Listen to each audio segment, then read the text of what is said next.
Hi everyone, I'm Avery and I'd like to introduce you to the person I did my creative biography on, Ray Bradbury. For starters, he was a science fiction and fantasy writer. His career lasted for about 70 years, and in those 70 years, he has written 27 novels, 600 short stories, and sold around 8 million copies of all of his works. Some of you may know some of his works through Fahrenheit 451 was a really famous novel of his, so was Something Wicked Come This Way and The Martian Chronicles. He has also written some short stories like The Veldt, The Pedestrian, and All Summer in a Day. So a little bit of an introduction and a background to him is he was born August 22nd in 1920 in Waukegan, Illinois. He lived during the Great Depression, but he was happy with his childhood, and the reason why he was so happy is because from the age of 8, he knew exactly what he wanted to do, and that was writing. And ever since then, everything else just was a blur to him. He admired magicians and fantasy fiction, and some of his favorite writers include Jules Verne, Frank Braun, Edgar Rice Burroughs. And it was in 1938 when he finally graduated from high school, and that was the last of his formal education, sadly, because he couldn't afford to go to college. So instead what he did is he went to the library 3 times a week for 10 solid years. And in 1943, he became a full-time writer and sold short stories to periodicals. So a few character traits that he has for a creative person would be a preference for disorder. He would write down a list of nouns and anything that would come to his mind. And from that list, he would start putting them together and making his short stories. Like he would use words such as the night, the dark, the lantern, the taxi cab. And he would start taking these and adding more words into them, and they would just flourish into his short stories. So one of the other things that he did, and it was kind of awkward and weird, but he would hear voices in his head when he first woke up in the morning. And these voices would tell him actually what to write. And these voices were the voices of his characters in his coming stories. It was almost as if they controlled him and told him exactly what to write, and they consumed him, and he became one of the characters, writing down their entire stories. Another character trait that he has is a delay of gratification. And as most writers know, a delay of gratification is usually you have failures before you start having successes. So an example of this is maybe not him having his successes first, is he would let his ideas sit. And by this, I mean he would write down ideas that came to his head, any ideas. And he wouldn't actually write about them right then and there. He'd let them sit for years, months, days, as long as he wanted them to sit, and let them get stronger and have more emotions attached to them. So when he actually did start writing them, they would be great stories of strange tales and things in the future, like futuristic. An example of this is actually a book written by Ernest Hemingway, where a man was sitting at a bar with his parrot. Ray Bradbury actually went to this bar, and when he was there, he got the idea and started thinking about the parrot. What was the parrot thinking? What was he doing? And what was his story? And so on a napkin that he actually found, he wrote down all of these things and all these ideas, and he let them sit. He actually let them sit for 15 years until he finally came back to that idea and wrote a short story about it. He also published his first short story in a fan magazine in 1938, also the year that he graduated high school, and many after that, but they weren't really his big successes. And actually, during an interview, he said, I was still years away from writing my first good short story, but I could see my future. He knew what he wanted to do. And it wasn't until 1950 when he published his first major work, which would be The Martian Chronicles. And he also gave a really good tip for any writers out there that are trying to be successful like him, is he always said, don't start out writing novels. You have to start out writing short stories and then work your way up from there. Another example of a creative trait that he had is he was stimulus-free. During an interview, he said that you need to write what you know and how you see things, and don't let others tell you what to do. Because as a writer, he found himself often writing things that were a bit bizarre and not what people generally wanted to read. And he was told by many actually publishing places saying that they were too weird and too strange and that they were never going to make it anywhere. But he knew what he wanted to write, and he kept writing these. And he is credited to actually bringing modern science fiction into the library mainstream.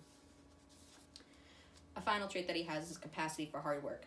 He said no to thinking, and actually for 25 years he said he had a poster above his typewriter, because he exclusively only wrote on a typewriter, no thinking, just write. Because he believed that when you start thinking these ideas, you start putting logic into them, and it completely ruins what you're trying to think, because he believed that you just let your creativity and your thoughts and imagination run wild. So, that's going to bring us over to my end table idea. So for this end table, I first brought up a typewriter that I have. And to incorporate the picture that we drew in class, I decided to not take my pencil off the paper and create a face. And before this, I tried to tape it to this typewriter because I used it as a metaphor. For his mind, because he always wrote with a typewriter, and he always was a writer. And so his brain was always wired onto writing. But his brain was more than just writing. It was also the ideas that he had, which introduces you to the toy box that I recreated. During another interview that he had, he actually referred to his mind as the toy box. So inside of this toy box, or his mind, I had filled it with things that represented him. A few of them would be some children's books. The children's books are supposed to represent his imagination in its whole. He was very in tune with his childish side and thoughts and ideas. He actually preferred to read children's books in libraries because he found them to have more pictures and more crazy ideas and to see things differently. I also have in here a magic kit because these are what sparked his ideas, along with a Grimm's fairy tale book written by the Grimm's brothers, because these two things are what sparked his thirst to be able to write and for everything that he wanted to do. He'd actually read books with his aunt from Hans Christian Andersen and the Grimm's brothers, and they sparked his entire imagination, and ever since then he was hooked. He also was a huge fan of magicians. I also have in here a karaoke microphone, and this microphone is supposed to represent the voices in his head. It's almost as if they were controlling him and telling him what to do when he did write. So he could always hear them loud and clear when he first woke up, and he'd actually write about 1,500 words every morning when he woke up to hear them. And he'd even sometimes take naps to hear those voices again. I also have this clay thing that I made back in 4th grade, and it's supposed to represent him being a child and childish ideas. I'm not 100% sure what this was, and I don't think me in 4th grade knew what this was either. But it's supposed to represent the fact that a child's imagination is crazy and bizarre, and they start putting things on there that they want to create, and their whole world can just blow up into imagination and something that they've created on their own, which was much like his stories. I also have a copy of his book, Fahrenheit 451, which I own, and it just goes to show his actual writings. So he wrote, and a lot about what he wrote is how he saw the world and what he loved and what he hated. If you know this story, then you know it's about a utopian setting where firefighters burned books. He hated book burners because he loved books so much. So he decided to write about these book burners. I also have in here a empty bottle of wine, but the bottle of wine is supposed to represent his ideas and how he let them sit and grow stronger and sweeter over time. So when he poured them, they tasted very well and created a great, could pair with anything that he believed. And finally, for last thing in his toy box, I have a pair of glasses. The glasses are supposed to represent how he could always see things clearly. Because no matter his situation, he always knew that he was going to be a writer and that someday he was going to make it. And even if he failed many times, he always believed that no matter what, he was going to be a writer, and that was it. He never had any fallback plan or anything. He was always going to continue writing. Any questions? I have one. Yes.